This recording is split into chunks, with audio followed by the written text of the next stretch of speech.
and welcome to She Did That, the podcast that celebrates the women shaping the promotional products industry. One bold idea, one fearless leap, and one inspiring story at a time.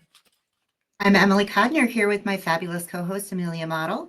Every episode we will be chatting with trailblazers, innovators, and everyday boss babes who are making big waves in our space. One product, one pitch, one bold move at a time. Yes, they are. And today's guest is no exception.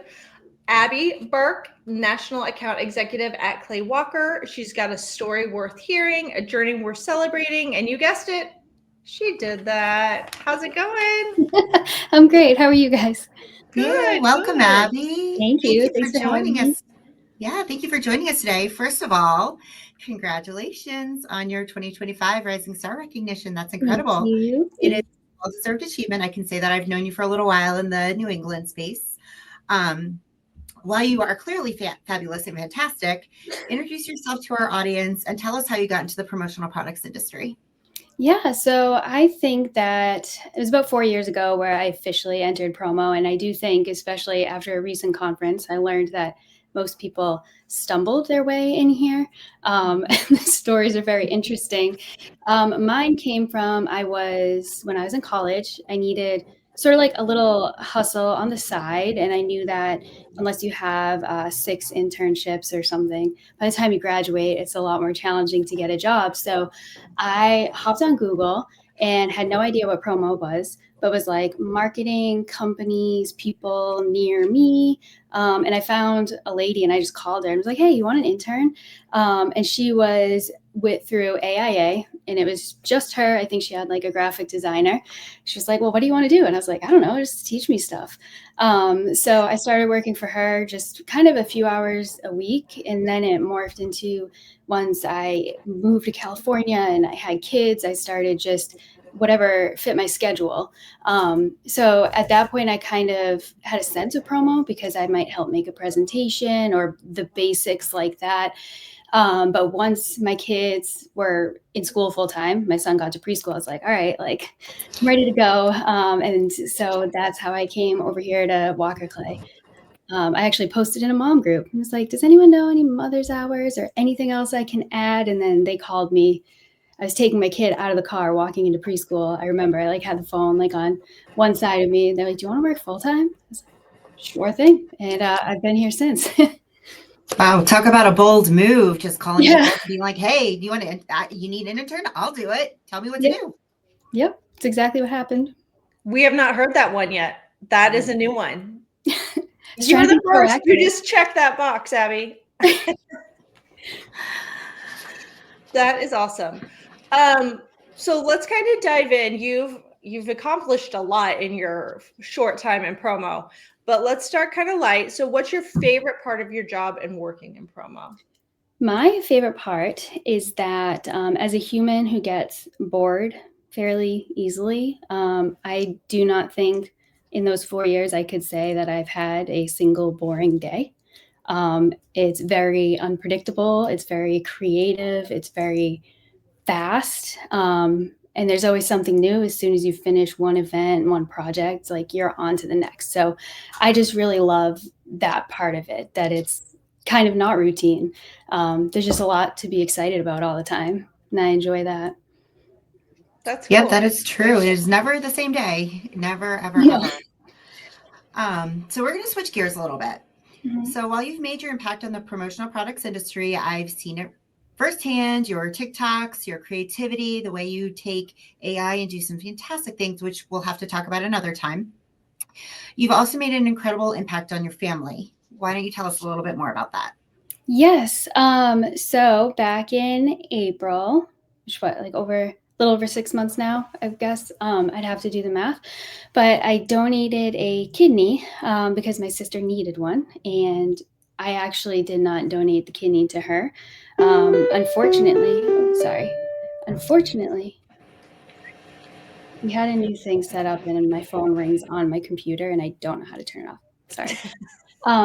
But my sister needed a kidney. I wanted to donate to her, and I thought it would be a piece of cake because when she got her first kidney as a kid, my mom matched her, my dad matched her. So I kind of just thought, like I would also match her, but I didn't. And when I didn't, I found out about kidney swaps and vouchers and all of these other ways you could kind of, I always called it a Disney fast pass.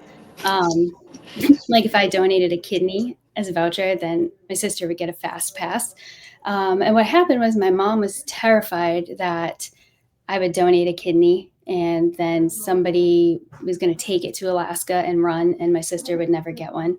Just not the case. But so we actually did it all the same day, and the kidneys flew around, and all 4 people, which I just think it's really cool because I obviously would have loved to donate to my sister directly, but it ends up that you help 2 people because you worked out a swap. So I really like thinking about that, and I still don't know who the other people are, and I don't know if we will find out. The only thing you can do is write a letter, and if they want to accept it, exchange contact info, you can. My sister took a little while to heal, so we didn't really want to write a letter yet. Kind of wait until things are better. Her white blood cells were a little low because they have to give you the whole anti-rejection meds and stuff like that. But I think we're ready to write one now. So I think it'll be great. I'll see if they write back.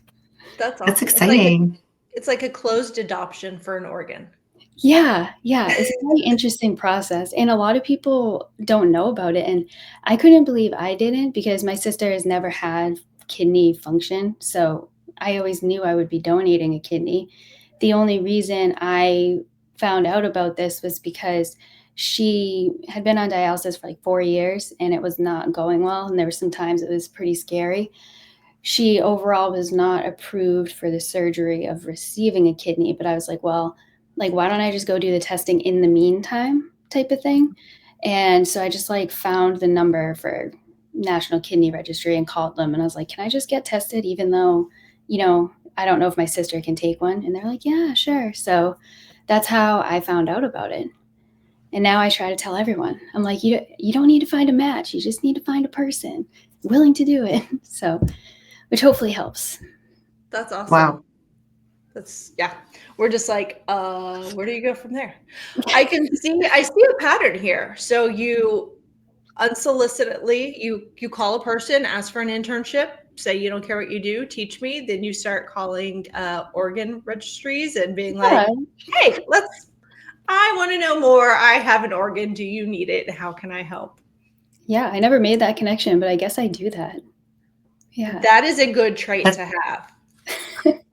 Bold. Yeah. Literally boldness. So I love that. And that is a really inspiring story. I don't know if everyone can say that they would do that, whether it's family or not. And this gives you a really unique perspective on what really matters most. So how do you carry that into your professional endeavors? And what advice would you give to others?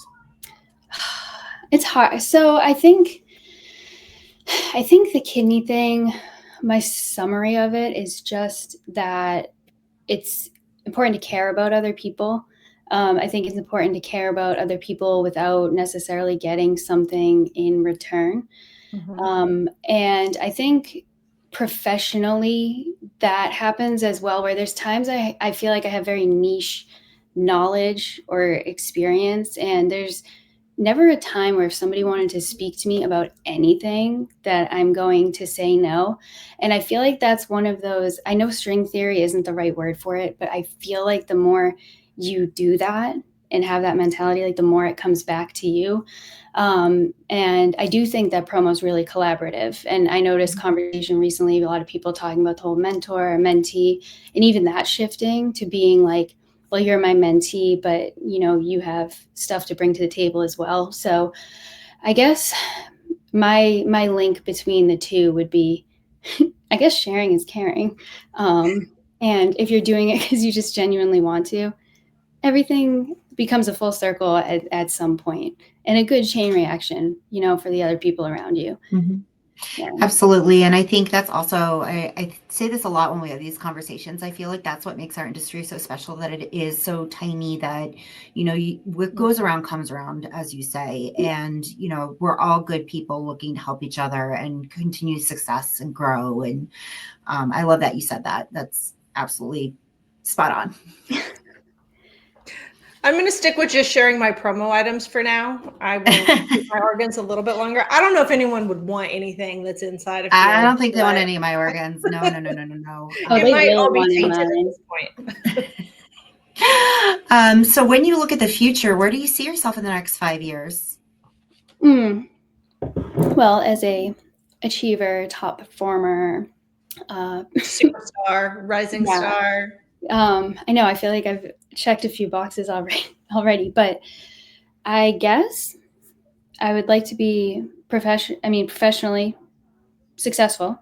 I'd like to be a high achiever because I'm just competitive, and I know, that's why I work in sales. We're all competitive, so it does drive me a little bit. I'll just be honest about that. But I also think that in 5 years, I'm going to be a powerhouse, and I think it's because I've really been obsessed with learning lately.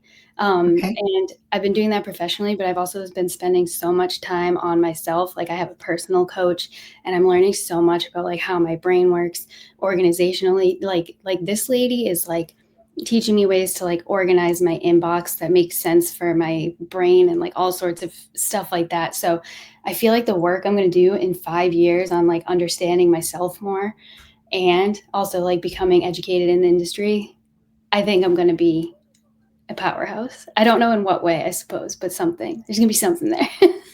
I see it. Good for you for throwing it out in the universe. Like, why not? Yeah, Manifest exactly. that.